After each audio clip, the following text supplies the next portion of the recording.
Welcome to V media news బులెటిన్ల ముందుగా headlines. Sarathchandra IAS academy విద్యార్థులకు శాసనసభ కార్యకలాపాలను ప్రత్యక్షంగా వీక్షించే అవకాశాన్ని కల్పించిన గౌరవ స్పీకర్ చింతకాల అయ్యన్న పాత్రుడు. ఈ నెలలోనే డిఎస్సి నోటిఫికేషన్ విడుదల చేయాలని నెల్లూరులో maha dharna.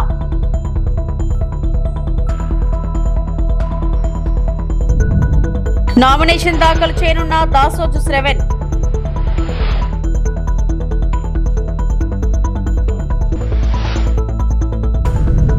BRS working president KTR ఆధ్వర్యంలో సీనియర్ నేతలతో కలిసి నామినేషన్ దాఖలు చేయనున్న దాసోజు శ్రవణ్. బీఆర్ఎస్ ఎల్పీ కార్యాలయానికి చేరుకున్న ఎమ్మెల్సీ అభ్యర్థి Dasoju Sravan. BRS party working president KTR, మాజీ మంత్రులు హరీష్ రావు, వేముల ప్రశాంత్ రెడ్డి, తలసాని శ్రీనివాస్ యాదవ్, మల్లారెడ్డి, గంగుల కమలాకర్, ఇతర సీనియర్ నేతలను కలిసిన దాసోజు శ్రవణ్.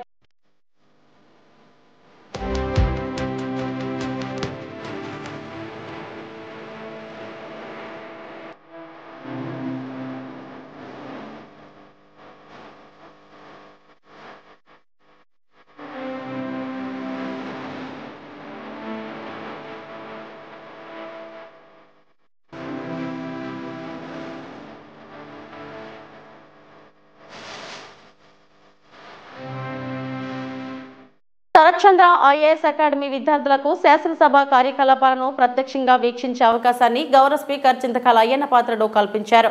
సోమవారం సుమారు 100 మంది విద్యార్థినులు శాసనసభ గ్యాలరీ నుండి ప్రత్యక్షంగా సమావేశాలను వీక్షించారు.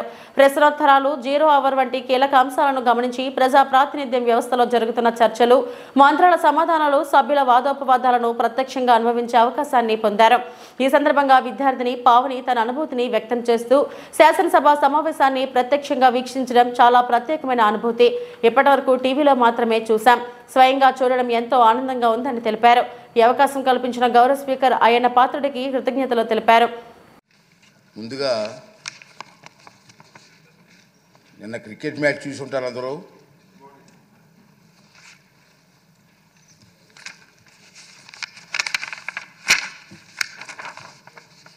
దాని గురించి సభలో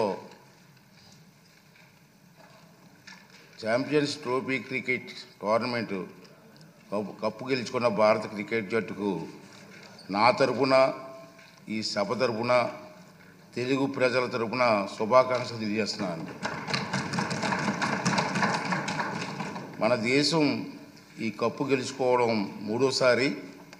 ఈ దఫా టోర్నమెంట్లో ఒక మ్యాచ్ కూడా ఓడకుండా కప్పు గెలిచినటువంటి భారత జట్టుకు, కెప్టెన్కు, జట్టు సభ్యులందరికీ కూడా మన ఆంధ్ర రాష్ట్ర దిస్ ఈజ్ పావని. మేము శరత్చంద్ర ఐఏఎస్ అకాడమీ నుంచి వచ్చాం. ఈరోజు అసెంబ్లీని విజిట్ చేయడానికి ఛాన్స్ ఇచ్చిన స్పీకర్ గారికి చాలా థ్యాంక్స్. మేము ఎప్పుడు లైవ్లో టీవీస్లో చూసేవాళ్ళం అసెంబ్లీ సెషన్స్ అనేవి ఎలా జరుగుతాయి ఏంటి అని. కానీ ఇప్పుడు లైవ్లో చూడడం చాలా ఆనందంగా ఉంది. వేరే వేరే ఎమ్మెల్యేస్ వాళ్ళ కాన్స్టిట్యుయెన్సీస్ గురించి, వాళ్ళు ఫేస్ చేస్తున్న ప్రాబ్లమ్స్ గురించి మాట్లాడుతున్నారు. వాటిని రెక్టిఫై చేసే విధంగా కూడా గవర్నమెంట్ని అడుగుతున్నారు. ఇది మా ఎడ్యుకేషన్కి సంబంధించి కూడా చాలా ఉపయోగపడుతుంది. ఎలా రెక్టిఫై చేయాలి అనేది ముఖ్యంగా సివిల్ సర్వెంట్స్కి అయితే ఇంకా బాగా ఉపయోగపడుతుంది. ప్రజల ప్రాబ్లమ్స్ ఎలా ఉంటాయి ఏంటి అని తెలుసుకోవడానికి. Thank you for giving this opportunity. Thank you. Good afternoon everyone. Myself Madina from Sarachandra IAS Academy, Vijayawada. ఇవాళ మేము మాకు అసెంబ్లీలో పాల్గొనడానికి ఆపర్చునిటీ ఇచ్చినందుకు స్పీకర్ గారికి చాలా థ్యాంక్ యూ చెప్తున్నాము. మా కాలేజ్ నుంచి మేము దాదాపు 100 మంది వరకు వచ్చాము. అందరికీ సమానంగా ఆపర్చునిటీ ఇచ్చారు. This is the very first time that we had very good experience in the assembly. మాకు చాలా మంచిగా అనిపించింది అసెంబ్లీకి వెళ్ళినందుకు. అందరూ ఎమ్మెల్యేస్ అండ్ ఎమ్మెల్సీస్ని చూసినందుకు వాళ్ళు వేరియస్ ప్రాబ్లమ్స్ పైన మాట్లాడుతున్నారు. మేము అన్ని ఆ ప్రాబ్లమ్స్, రీజనల్ ప్రాబ్లమ్స్ ఏదైతే ఉందో అవన్నీ తెలుసుకోగలిగాము. That we're very happy that we had very good experience in the assembly. Thank you. DSC notification విడుదల చేయాలని డిమాండ్ చేస్తూ నెల్లూరులోని పీఆర్సీ సెంటర్ దగ్గర ఏబీవీపీ ఆధ్వర్యంలో ధర్నా చేపట్టారు. ముందుగా నోటిఫికేషన్ విడుదల చేయాలని, పరీక్షలకు కనీసం 3 నెలల సమయం ఇవ్వాలని డిమాండ్ చేశారు. 2018 నుంచి ఒక్క నోటిఫికేషన్ కూడా విడుదల కాలేదని ఏబీవీపీ నాయకుడు రాజశేఖర్ తెలిపారు. తక్షణం నోటిఫికేషన్ విడుదల చేయాలని డిమాండ్ చేశారు. ఎలాంటి ఇబ్బందులు అంటే సార్, మాది ఇప్పుడు 2019 కంప్లీట్ అయిపోయినప్పటి నుంచి అప్ టు ఇప్పుడు వరకు ఎక్కడైనా జాయిన్ అవ్వాలంటే జాయిన్ అవ్వలేకపోతున్నాం. అంటే ప్రైవేట్ లో జాయిన్ అవుతాం, మళ్ళీ నోటిఫికేషన్ ఇస్తానంటాడు, మళ్ళీ మేము కోచింగ్ సెంటర్లకి రావాల్సి వస్తుంది. ఈ విధంగా అటు వర్క్ చేసుకోలేకపోతున్నాం, ఇటు కోచింగ్ సెంటర్ లో ప్రశాంతంగా మేము చదవలేకపోతున్నాం. సో ఆ విధంగా కాకుండా మాకు అట్లీస్ట్ నోటిఫికేషన్ విడుదల చేసి ఇంత టైం అని ఇచ్చి మాకు స్కెడ్యూల్ ఇస్తే మా ప్రిపరేషన్ లో మేము ఉంటాము. అలా అని అదే తొందరగా ఇచ్చేయకుండా 1 మంత్ అట్లా టైం కాకుండా కొంచెం టైం ఇచ్చి మాకు నిర్వహించాలని కోరుకుంటున్నాం. రాజశేఖర్ అఖిల భారతీయ విద్యార్థి పరిషత్ ఏబీవీపీ నెల్లూరు విభాగ కన్వీనర్ ఈ రోజు నెల్లూరు నగరంలో విఆర్సీ సెంటర్ లో డిఎస్సీ అభ్యర్థులతో ధర్నా నిర్వహించడం జరిగింది. దీనికి గల కారణం ఏంటంటే 2018 నుండి ఒక్క నోటిఫికేషన్ కూడా భర్తీ కాలేదు. డిఎస్సీ నెల్లూరు జిల్లాలో కావచ్చు, రాష్ట్రంలో కావచ్చు. 2014 నోటిఫికేషన్ తర్వాత 2024 సుమారు 10 సంవత్సరాలు గడుస్తున్నప్పుడు కూడా ఒక్క నోటిఫికేషన్ కూడా ఇవ్వకుండా 2 ప్రభుత్వాలు కళ్ళబొల్లి మాటలు చెప్పి అధికారాన్ని అనుభవించారు తప్పించి నిరుద్యోగ యువతకు కావచ్చు, డిఎస్సీ ప్రిపేర్ అయ్యేటువంటి అభ్యర్థులు కావచ్చు ఏ ఒక్క హామీలు కూడా నెరవేర్చినటువంటి పరిస్థితి రాష్ట్రంలో కనపలేదు.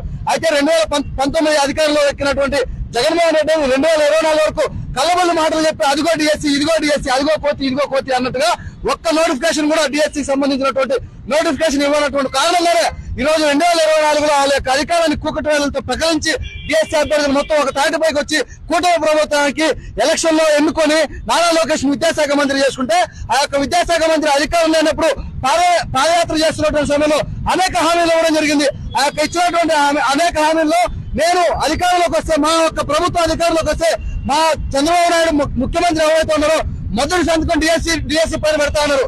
నిజమే పెట్టారు, కానీ ఆ యొక్క ఆచార రూపాయలు మాత్రం డిఎస్సీ అమలు మాత్రం నత్తనడగానే సాగుతుంది అని చెప్పేసి ఏబీవీపీ ఆరోపిస్తోంది. ఎన్నోసార్లు నోటిఫికేషన్ ఇస్తున్నామని చెప్తున్నారు తప్పించి ఎగ్జామ్ మాత్రం కండక్ట్ చేయనటువంటి పరిస్థితి ఈరోజు రాష్ట్రంలో కనబడుతోంది.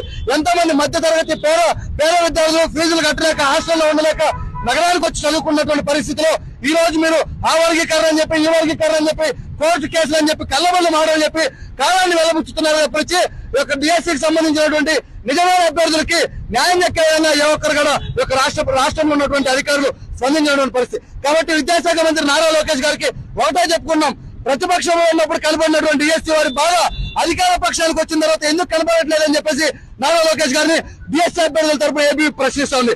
కాబట్టి వెంటనే యొక్క ముద్రను తెలివి అనేకమైనటువంటి స్టేట్మెంట్లు ఇస్తా ఉన్నారు, ముఖ్యమంత్రి కావచ్చు, విద్యాశాఖ మంత్రి కావచ్చు. కానీ అవి నిజ రూపంలో ఆచరణలో పెట్టే విధంగా ఏబీవీపీ డిమాండ్ చేస్తోంది, డిఎస్సీ అభ్యర్థులు డిమాండ్ చేస్తుంది. కాబట్టి త్వరితగతిన డిఎస్సీ అభ్యర్థులకి డిఎస్సీ నోటిఫికేషన్ ఇచ్చి వెంటనే ఒక డిఎస్సీ ఎగ్జామ్ కండక్ట్ చేయాలని ఏబీవీపీ డిమాండ్ చేస్తోంది. అఖిల భారతీయ విద్యార్థి పరిషత్ ఏబీవీపీ నెల్లూరు. మా తెలంగాణ రాష్ట్రం అన్ని రంగాల్లో ఉన్నతంగా ఉందని చెప్పి రాష్ట్రానికి పెట్టుబడులను తీసుకురావాలి, అంతేకాని మా రాష్ట్ర ఆర్థిక పరిస్థితి బాలేదని తెలంగాణ పట్ల ఇసుమంత గౌరవం లేని రేవంత్ రెడ్డి అబద్ధాలు చెప్తున్నాడు. సంక్షేమ పథకాల అమలును తప్పించుకోవడానికి ఇలాంటి దరిద్రపు మాటలను మాట్లాడుతున్నాడని ఎమ్మెల్సీ కల్వకుంట్ల కవిత ధ్వజమెత్తారు. ఢిల్లీలో అయినా, అమెరికాలో అయినా, దుబాయ్లో అయినా, గల్లీలో అయినా, ఎక్కడైనా మా తెలంగాణ ఉన్నతంగా ఉంది, మా తెలంగాణ గొప్పగా ఉంది, మా తెలంగాణకు మీరు రండి అని ఆహ్వానించుకుంటూ 10 ఏళ్ళు కేసీఆర్ గారు కష్టపడితే ఈ తెలంగాణ రాష్ట్రం అనేటటువంటిది భారతదేశంలో నంబర్ 1గా ఉజ్వలంగా సాగింది. అటువంటి రాష్ట్రాన్ని పట్టుకొని ఒక రాష్ట్రానికి ముఖ్యమంత్రి అయినటువంటి వ్యక్తి నిన్న ఢిల్లీలో కూర్చొని ఈ రాష్ట్రం బాలేదు, ఈ రాష్ట్రం ఆర్థిక పరిస్థితి బాలేదు అని చెప్పి అబద్ధాలు చెప్పిండు. మన కర్మ ఏంటంటే ఆయన మన ముఖ్యమంత్రి గారు కావడం. దాంతోనే ఏం జరిగింది, మొత్తం ఇవాళ దేశంలో ఉన్నటువంటి అన్ని పత్రికలు కూడా Telangana state is in a financial crisis చెప్పిండు ముఖ్యమంత్రి గారు అని చెప్పి తాటాకంత అక్షరాలతోని దేశవ్యాప్తంగా తెలంగాణ రాష్ట్రం యొక్క పరువు పోయినటువంటి పరిస్థితి. ఎంత బాధ అవుతుంది, ఒక తల్లి ఒక బిడ్డని కంటే ఎంత ప్రసవ వేదన పడుతుందో తెలంగాణ సమాజం అంత ప్రసవ వేదన పడితే వందలాది మంది బిడ్డలు చచ్చిపోతే వచ్చినటువంటి రాష్ట్రం తెలంగాణ రాష్ట్రం. ఆ రాష్ట్ర సాధనలో పాత్ర లేదు కాబట్టే మన ముఖ్యమంత్రి గారికి ఈ ఇసుమంతా కూడా నొప్పి కానీ బాధ కానీ తెలంగాణ రాష్ట్రం పట్ల గౌరవం కానీ లేదు. ఆర్బీఐ బాజాప్తా చెప్పింది, రేవంత్ రెడ్డి గారు లెక్కలు చెప్తే నేను నమ్మకపోతుండే, కానీ ఇది ఆర్బీఐ చెప్పిన లెక్క. దీని ప్రకారమే యావరేజ్గా 3,000 కోట్లు రాష్ట్ర ప్రభుత్వం ఖర్చు పెడుతుంది. అంటే మరి ముఖ్యమంత్రి గారికి ఈ లెక్క తెలియదా? ఎవరు ఖర్చు పెడుతున్నారు, ఇది ఎక్కడ ఖర్చు అవుతుంది, ఈ విషయం మీద ముఖ్యమంత్రి గారికి అవగాహన లేదా? మరి క్లారిటీ ఇవ్వాలి. ఎందుకంటే మీరు నేషనల్ మీడియాలో కూర్చొని ఒక ముఖ్యమంత్రి స్థాయి అయి ఉండి 500 కోట్లు కూడా నేను ఖర్చు పెట్టలేకపోతున్నా అని చెప్తున్నాను. ఎందుకు ఈ మాట చెప్పిండు ముఖ్యమంత్రి గారు అంటే, ఆ వ్యక్తి ఆ విలేకరు అడిగిండు, ఏమై మీరు మహిళలకు డబ్బులు ఇస్తామంటారు, రైతులకు ఇస్తామంటారు, ఉద్యోగాలు ఇస్తామంటారు, ఇవన్నీ చెప్పొచ్చిండ్రు, ఇన్ని సంక్షేమ పథకాలు చేపడతామని చెప్పొచ్చిరు కదా, మరి మీరు ఎందుకు ఇస్తలేరు మహిళలకు 2,500 అని అడిగితే అది తప్పించుకోవడానికి అప్పటికప్పుడు బయటపడడానికి ఏం చెప్తాడంటే 500 కోట్ల కన్నా ఎక్కువ ఖర్చు పెట్టడం నా దగ్గర డబ్బులు లేవు, మా రాష్ట్రం బాగలేదు, మా రాష్ట్రం ఫైనాన్షియల్ సిచ్యువేషన్ బాగాలేదని చెప్పారు. ఇంతకన్నా దౌర్భాగ్యం ఉంటుందా? నీకు నికరంగా ఆదాయం 12,000 కోట్లు వస్తున్నాయి, 18,800 కోట్లలో 6,000 ఖర్చు పెట్టంగా 12,000 కోట్లు మిగులుతున్నాయి, 3,000 కోట్లు ఆల్రెడీ మీరు స్పెండ్ చేస్తున్నారని ఆర్బీఐ లెక్కలు చెప్తుంది. ఇంత దౌర్భాగ్యం ఏందని చెప్పి నేను ముఖ్యమంత్రి గారిని నేను ప్రశ్నిస్తా ఉన్నా. దరిద్రం అనేటటువంటిది మన ఆలోచనలనే ఉంటుంది, తెలంగాణ రాష్ట్రంలో లేదు. తెలంగాణ రాష్ట్రాన్ని కేసీఆర్ గారు ఒక స్థాయి వరకు తీసుకొచ్చి నిలబెట్టిండ్రు. ఇప్పుడు దాన్ని మొత్తం పడగొట్టాలి, అదేం బాగలేదని చెప్పాలనే ప్రయత్నంలో మన సొంత రాష్ట్రాన్ని అవమానిస్తున్నటువంటి ముఖ్యమంత్రి గారి వైఖరిని. అనకాపల్లి జిల్లా నర్సీపట్నంలో పార్టీ అధ్యక్షులు మాజీ ముఖ్యమంత్రి వైఎస్ జగన్మోహన్ రెడ్డి ఆదేశాల మేరకు మార్చి 12వ తేదీన అనకాపల్లి జిల్లా కేంద్రంలో జరగనున్న యువత మరియు విద్యార్థి నాయకులతో కలిసి అన్ని జిల్లా కేంద్రాల్లో తలపెట్టిన యువత పోరు అనే కార్యక్రమాన్ని విజయవంతం చేయాలని మాజీ ఎమ్మెల్యే పెట్ల ఉమాశంకర్ గణేష్ పిలుపునిచ్చారు. ఈ రోజు వైఎస్ఆర్సీపీ పార్టీ కార్యాలయంలో యువత పోరు పోస్టర్ను విడుదల చేశారు. కార్యక్రమంలో పార్టీ నాయకులు, కార్యకర్తలు పాల్గొన్నారు.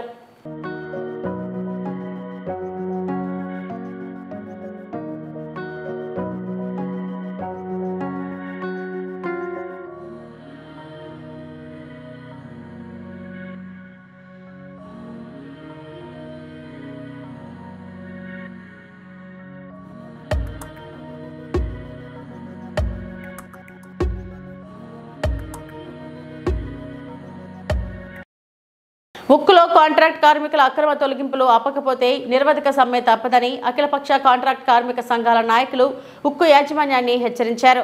కాంట్రాక్ట్ కార్మికులను ఎవరిని తొలగించరాదని, ఇప్పటి వరకు తొలగించిన వారిని అందరినీ విధుల్లోకి తీసుకోవాలని, ఈఎస్ఐ లేని కార్మికులకు స్టీల్ యాజమాన్యమే వైద్య సౌకర్యం కల్పించాలని, నిర్వాసితులకు శాశ్వత ఉపాధి కల్పించాలని కోరుతూ పాతగాజువాక కూడలిలో steel plant contract labour union CITU అధ్యక్షులు జి శ్రీనివాసరావు అధ్యక్షతన మహాధర్నా నిర్వహించారు.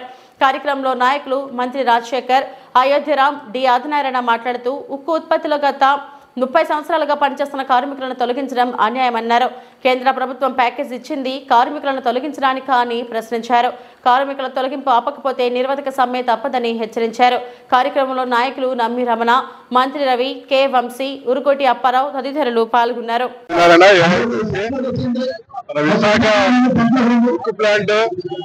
రాష్ట్రంలోని చాలా పోరాటాలు చేస్తున్న పార్టీని ఇవాళ కేంద్రంలో బీజేపీ 2001లో పూర్తిగా అమ్మేస్తామని చెప్పేసి నిర్ణయం చేసి వారు మళ్ళా రెండోసారి అధికారంలోకి వచ్చిన తర్వాత రాష్ట్రంలో ప్రభుత్వం కూడా విశాఖపట్నం స్టీల్ ప్లాంట్ ఎన్నికలు రక్షిస్తామని చెప్పారనమాట. ఇవాళ రక్షించలేదు, ప్రజల్ని భక్షించేటువంటి పెద్ద మోసం చేస్తున్నారు. మోసానికి అంగీకరించేది లేదు. ఈ రోజు ఊరికినే వచ్చింది కదా ఆంధ్రప్రదేశ్ స్టీల్ ప్లాంట్ ని, విశాఖ ఉక్కు దేశంలో ప్రతిష్టాకరణ స్టీల్ ప్లాంట్ ని ఇవాళ కేంద్ర ప్రభుత్వం ఆంధ్రుల మీద అక్కసుతోటే ఈ స్టీల్ ప్లాంట్ ని మూసేయాలి, అమ్మేయాలి. ఆదానికి పోర్టుకి సంబంధించిన స్థలం కోసం స్టీల్ ప్లాంట్ చేస్తున్నారు. ఇంతమంది ఆకలి పోరాటం 4.5 సంవత్సరాల కాలం అన్నమాట. ఈ పోరాటం మీరు అనుకుంటున్నారు ఇవాళ మేము అంతిమ తీసుకొచ్చారు. మా నిలబడ్డమా, మా పోరాటం నిలబడ్డమా, మీరు వెనక్కి వెళ్ళడం అనేది తెలుసుకోవడానికి వచ్చే 4-5 రోజుల కాలంలోనే విశాఖపట్నం స్టీల్ ప్లాంట్ ని ఈ రాష్ట్ర ప్రజలందరూ కూడా 14వ తారీఖున పోరాటం చేస్తున్నాం. ఈ రాష్ట్రాన్ని బంధిస్తాం. ఇవాళ ముఖ్యమంత్రి గారు స్పష్టంగా అన్యాయం చేస్తున్నారని చెప్పి తెలుసు బీజేపీ నాయకత్వానికి ప్యాకేజ్ అంగీకరించారు. ప్యాకేజ్ మాత్రం ఇవాళ నిర్వాసన ఉద్యోగాలు చెప్పారనమాట. స్టీల్ ప్లాంట్ కార్మికులు స్టీల్ ప్లాంట్ పూర్తి స్థాయిలో ఉత్పత్తి చెప్పారు. ఇవాళ కేంద్ర ప్రభుత్వం కంటే నాయకత్వం కూడా కార్మికులే కాదు ఈ రాష్ట్ర అవసరమైన ఢిల్లీ కాంట్రాక్ట్ కార్మికులు వాళ్ళందరినీ కూడా రాష్ట్ర వ్యాప్తంగా పోరాటానికి కూడా కేంద్ర ప్రభుత్వం తెలుగు డెవలప్మెంట్ 4 సంవత్సరాల నుంచి కొట్లాడితే కేంద్ర ప్రభుత్వం 11,400 కోట్ల రూపాయల ప్యాకేజ్ ఇచ్చి మా పని ఇబ్బంది తెలుపుకుంటూ కార్మికులు రోడ్డు మీద పెట్టేందుకు ప్రయత్నం చేస్తా ఉంది. పర్మనెంట్ ఉద్యోగులు 2,000 మంది ఇంటికి పంపించింది. కాంట్రాక్ట్ కార్మికులు ఇప్పుడు 1000 మంది ఇంటికి పంపించింది. ఇంకో 4,000 మంది కాంట్రాక్ట్ కార్మికులు తీసేయడం కోసం ప్రయత్నం చేస్తా ఉంది.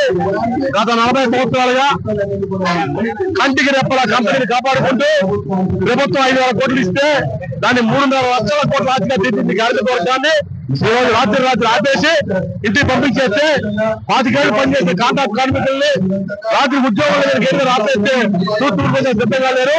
ఎవరినైతే 1000 మంది కార్మికులు ఆపారో రోడ్డు మీద వచ్చారు. భవిష్యత్తులో 4,000 మంది ఆపాలనుకుంటా ఉన్నారు. దీనికి వ్యతిరేకంగా ఉద్యమం నడుస్తా ఉంది. భవిష్యత్తులో ఉద్యోగాలు కాపాడుకోవడం కోసం దేనికైనా సిద్ధంగా ఉన్నామని చెప్పేసి ఎన్నో పోరాటాలు తెచ్చుకుని ఈ కంపెనీని ఆ ఉద్యోగాలకు అసలు పెడితే ఎవరిని ఉపేక్షించడం లేదు. కాబట్టి ఏ ఒక్క ఉద్యోగిని ఆపకూడదని చెప్పి పూర్తిస్థాయిలో ఉత్పత్తి తీసుకురావడం కోసం ప్రయత్నం చేయాలని చెప్పేసి తద్వారా విశాఖకు లాభాలు. కావలి నియోజకవర్గం వైఎస్ఆర్ కాంగ్రెస్ మాజీ శాసనసభ్యులు శ్రీ రామిరెడ్డి ప్రతాప్ కుమార్ రెడ్డి నివాసంలో మీడియా సమావేశం జరిగింది. మాజీ శాసనసభ్యులు శ్రీ రామిరెడ్డి ప్రతాప్ కుమార్ రెడ్డి మాట్లాడుతూ రాష్ట్ర వైఎస్ఆర్ కాంగ్రెస్ పార్టీ అధ్యక్షులు మరియు మాజీ ముఖ్యమంత్రి వర్యులు శ్రీ వైఎస్ జగన్మోహన్ రెడ్డి ఆదేశాల మేరకు ఈ నెల 12వ తేదీ బుధవారం నాడు ఉదయం 10 గంటలకు నెల్లూరులోని వీఆర్సీ సెంటర్ వద్ద నుండి కలెక్టరేట్ వరకు జరుగు యువత పోరు కార్యక్రమంలో విద్యార్థులు, నిరుద్యోగులు, యువత మరియు వైఎస్ఆర్ కాంగ్రెస్ పార్టీ నాయకులు, కార్యకర్తలు అధిక సంఖ్యలో పాల్గొని విజయవంతం చేయవలసిందిగా కోరారు. కార్యక్రమంలో కావలి నియోజకవర్గం వైఎస్ఆర్ కాంగ్రెస్ పార్టీ నాయకులు, కార్యకర్తలు అధిక సంఖ్యలో పాల్గొన్నారు.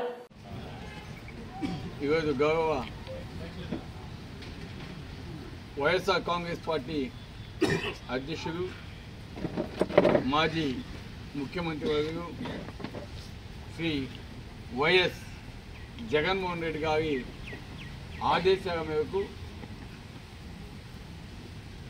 మన యువత పోరు కార్యక్రమాన్ని 12వ తారీఖు నెల్లూరు పట్టణంలో